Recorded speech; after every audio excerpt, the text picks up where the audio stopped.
Mga kaibigan, meron ako natagpuan na Pinoy dito sa Stuttgart, Germany. Hello.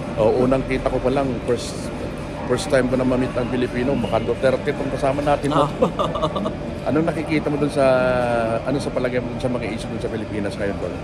Parang magulo eh. Yung balita ko, tsaka yun nga, di ba, na ano siya sa Netherlands. Ano sa tingin mo doon? May chance kaya siya na ano? Nakakalabas? Sana. Sana may makalabas siya kasi parang bumalik na naman sa ano eh, kumbaga traditional politics na naman eh. Hindi, tsaka yung dami ng drugs ngayon, ang dami ng sa atin, di ba? Dumami. Nung kasi nung siya, sa namumuno nun, actually, tumahimik doon sa lugar na. Kita mo na? Sa tingin mo ba yung ginawa kay Pangulong Duterte, medyo may mali doon sa ginawa nila? Yung sa ginawa nila, dapat ano eh, kumbaga nakialam na sa international. Dapat may control naman siguro yung local government sa atin.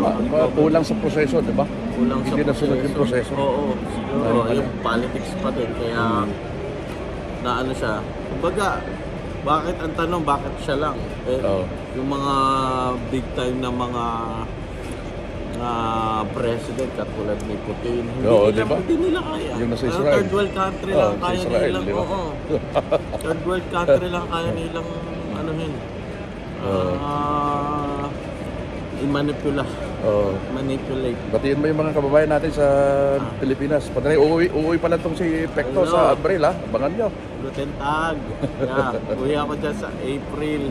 Gusto na nanay ko. Estrella Cabatino, Angelito Cabatino. Ayun. Tsaka mga kaibigan ko dyan sa Serstri, Canlubang, Laguna, Calamba. Ayun. Tsaka mga katrabaho ko sa Calamba Doctors Hospital. Salamat Pekto. Salamat. Thank you.